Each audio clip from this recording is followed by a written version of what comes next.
RWBY, Volume 5, Episode 5, Necessary Sacrifice. What happens? The episode begins at Menagerie with Blake and Sun looking for volunteers. After that fails, the two sit down to have a drink. They talk for a bit about Blake's friends and Ilya's backstory. Once the two finish talking, we jump over to Oscar loudly training. RWBY and him chit-chat for a bit. Oscar admits to being scared and asks RWBY for advice.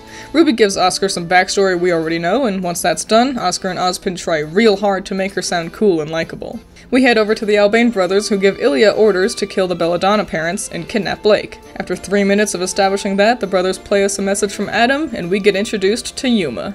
Blake and Sun's montage is, unfortunately, dull. It just drags on for such a long time, which is to some degree good.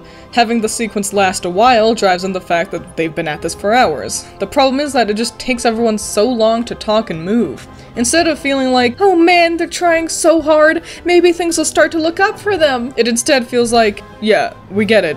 Move on, please. Luckily, it doesn't last too long, so that's nice that they don't let themselves linger. Unfortunately, while the montage was dull, the conversation that follows is aggravating. Blake is quickly just becoming a vessel used to exposit Faunus lore at us, and it's just boring. Boring that they have to have Blake sit down and explain to the audience how the Faunus think and feel, rather than let us figure it out ourselves with dialogue and character actions. Especially since Blake's redacting what she's told us before. Back in Volume 4, we were told that Menagerie is overpopulated, that the Faunus were dumped there to shut them up. 2/3 of the island is unusable desert. This island, this town, will always be a reminder that we're still not equal.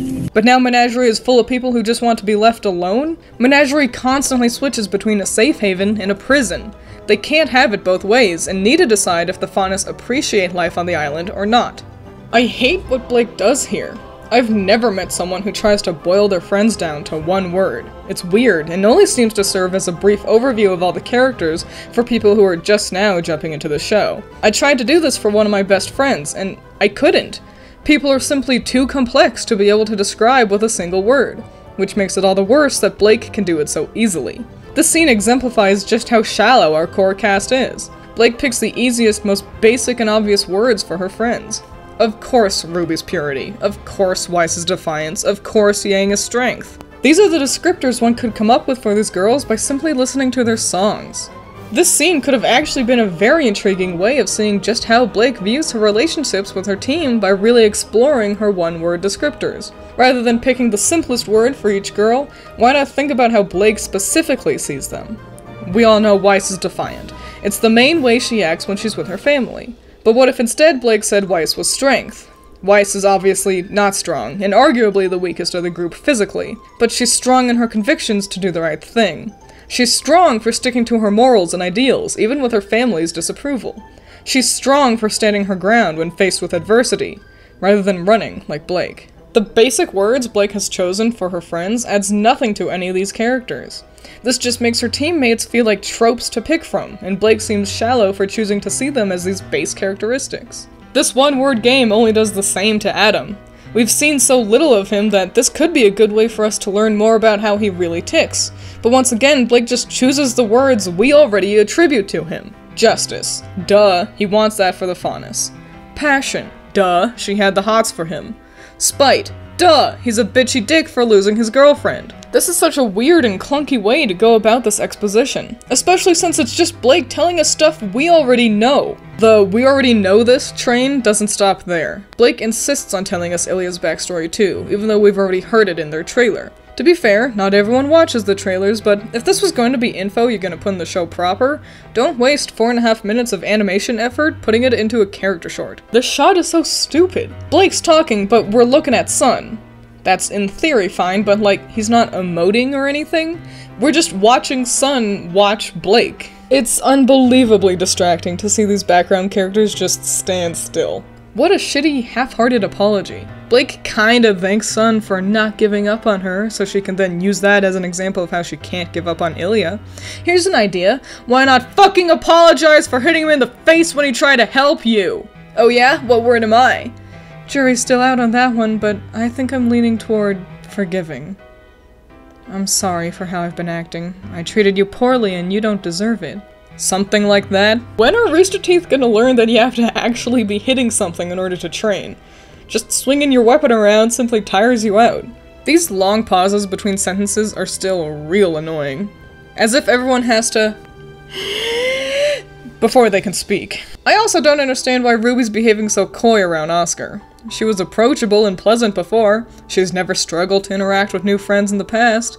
You can't be all up in his grill like this, then just jump to awkward small talk. Oh, you finally remember Penny. Because you've accidentally quoted her.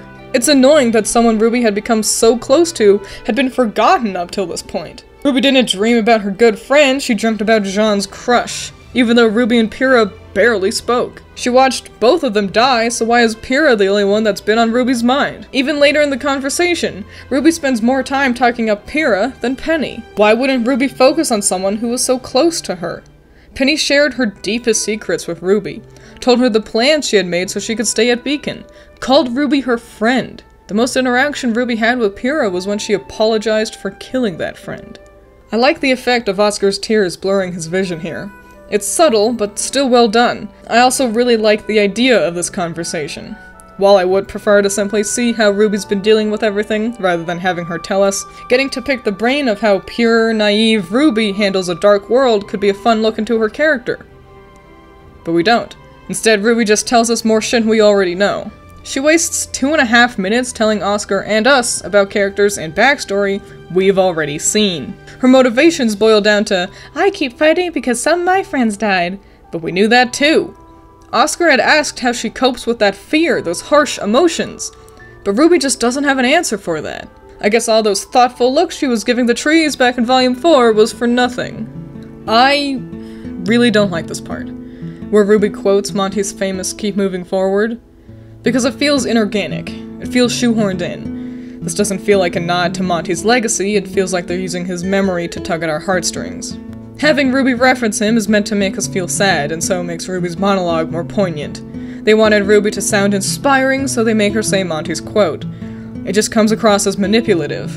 When Monty was referenced at the start of Volume 3, that felt genuine, but this just feels like the creator's using his memory to create the illusion of emotion. I wish that they could deliver an emotional scene without simply bringing up dead characters or the show's unfortunately past creator. And I may be wrong with that. They may have genuinely wanted to allude to Monty with good intentions, and I'm just not feeling it. I guess I just think Monty deserves to be more than a throwaway line at the end of a half-hearted exposition dump. I still wish Lindsay would stop with this fake Ruby voice. You're braver than you think. I only have 2 more years of training left at Signal, and then I'm going to apply to Beacon.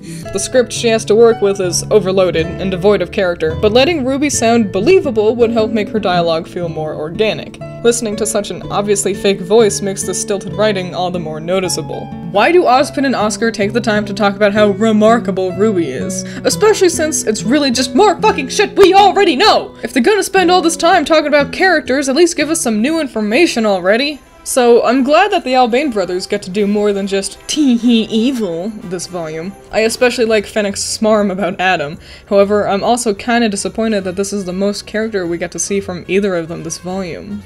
And now the funny one is dead. It takes 2 minutes to finally get to Ilya's new objective. And what transpired within those 2 minutes? Why, what else? Shit we already know! Why not kidnap the Belladonnas too? Wouldn't an uproar occur if they were suddenly found dead?